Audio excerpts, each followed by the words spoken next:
Bienvenidos. Estas son las noticias más destacadas de la OEA. Esto es OEA News, el informativo de la Organización de los Estados Americanos.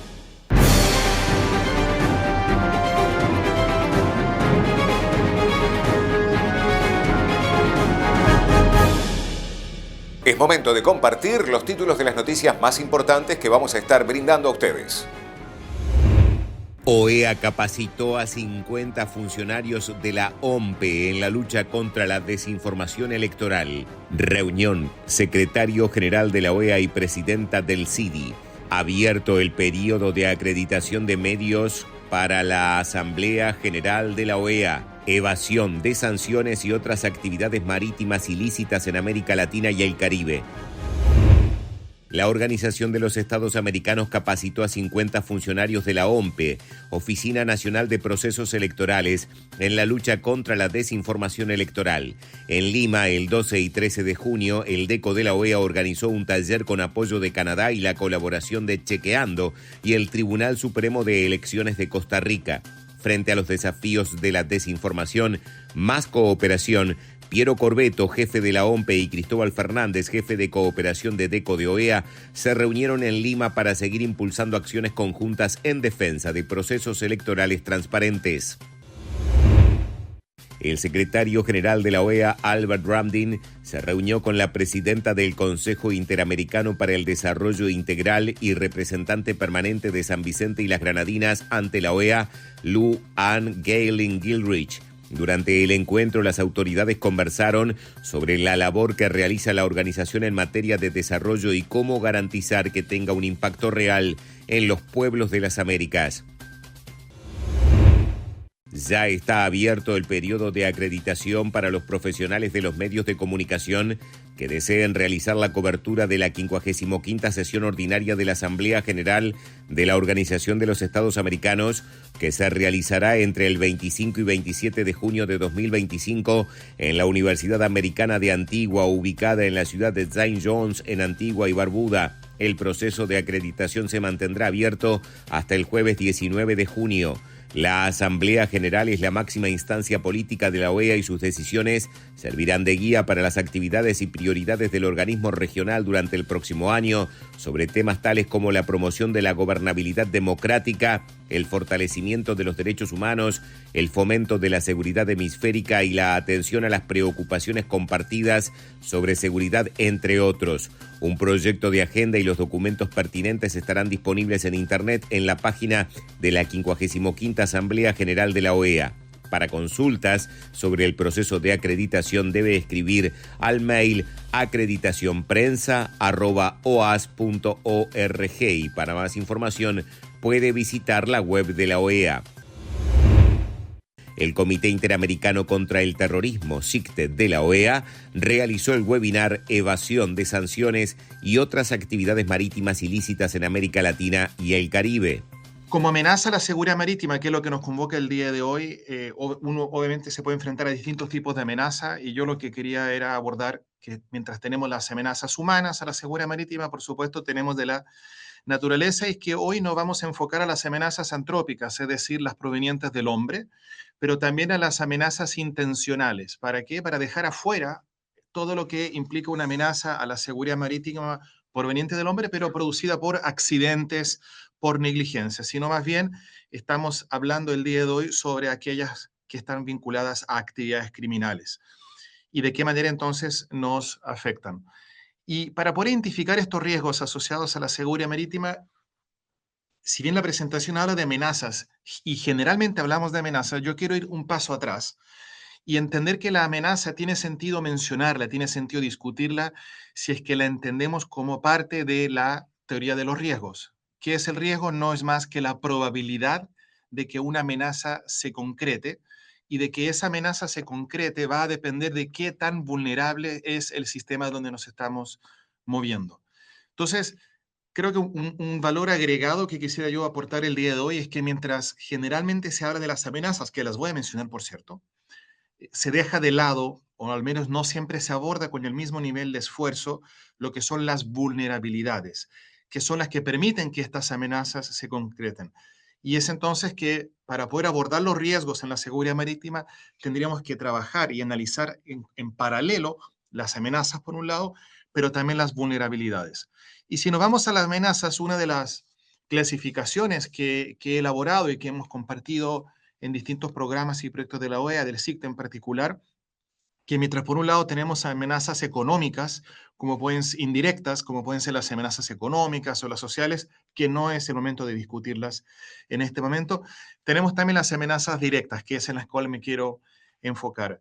Y las amenazas directas, en mi opinión, en la región, sobre todo a nivel mundial, pero sobre todo son variadas, es decir, tenemos múltiples amenazas, no es una sola, son amenazas dinámicas que están en constante cambio y evolución, no solamente por el tipo de delito que estamos analizando, sino también por la forma como ese delito se comete. Solamente si alguien quisiera analizar la piratería y los ataques a buques en distintas partes del mundo, la forma como esto ocurría hace 100, 50, 200 años o incluso hace 15 años ya es distinto a cómo está ocurriendo hoy.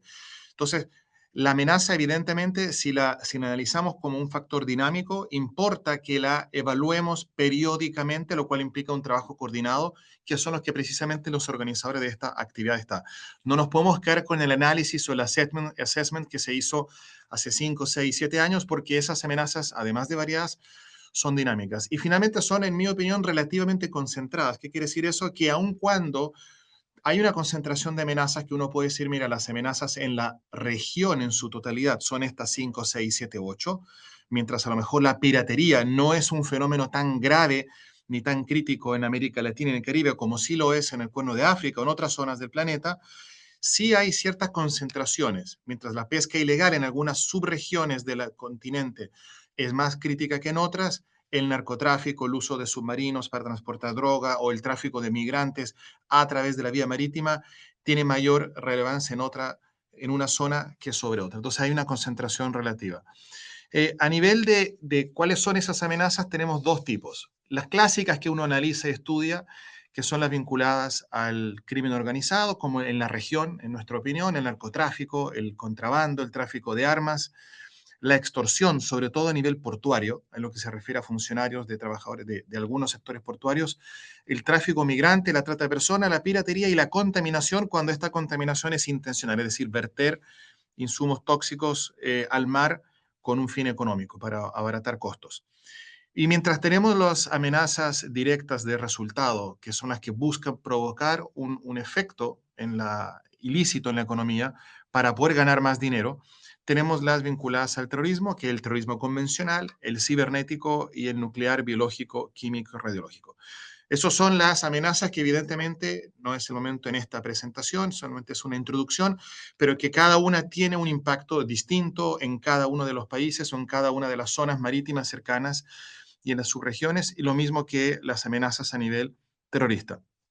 Y luego tenemos amenazas que son de medio, que me refiero a aquellas amenazas que, aunque generan un daño en sí mismas, se utilizan como un medio para cometer o para llegar a concretar las amenazas de resultado, como es la corrupción. La corrupción es, en muchos de nuestros países, una de las principales amenazas en materia de seguridad marítima. Cuando encontramos, por ejemplo, una de las principales incautaciones que hubo en el Caribe de 9.1 toneladas de cocaína incautadas en la República Dominicana en diciembre del año pasado, y nos damos cuenta que además de que estamos presencia de una amenaza directa del narcotráfico, de que había contrabando y de que había otra serie de delitos directos, también uno se puede apreciar de que habían fenómenos y cuotas de corrupción en el sector portuario que son las que, aunque aisladas, están presentes y permitieron la comisión de determinados delitos que por suerte terminaron en una detección posterior.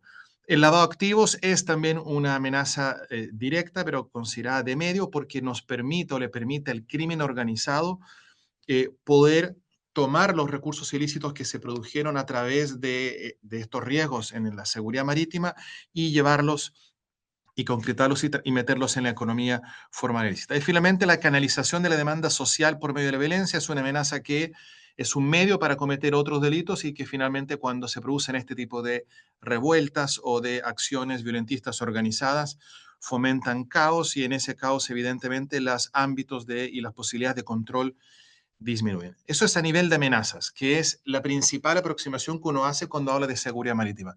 Pero yo dije al comienzo algo, le dije que estas amenazas tienen sentido si se entienden que la probabilidad de que alguna de ellas se concrete va a depender, va a evaluar y va a permitir calificar nuestro nivel de riesgo, pero esa calificación de riesgo está asociada a las vulnerabilidades que son las que están presentes en nuestros sistemas. Y cuando hablamos de vulnerabilidades tanto a nivel del sector estatal, portuario, de seguridad pública, etcétera, pero también a nivel privado, que son los actores que en el mundo marítimo, ya sea directamente o a través de alianzas público-privadas, trabajan, operan y funcionan en el sector marítimo.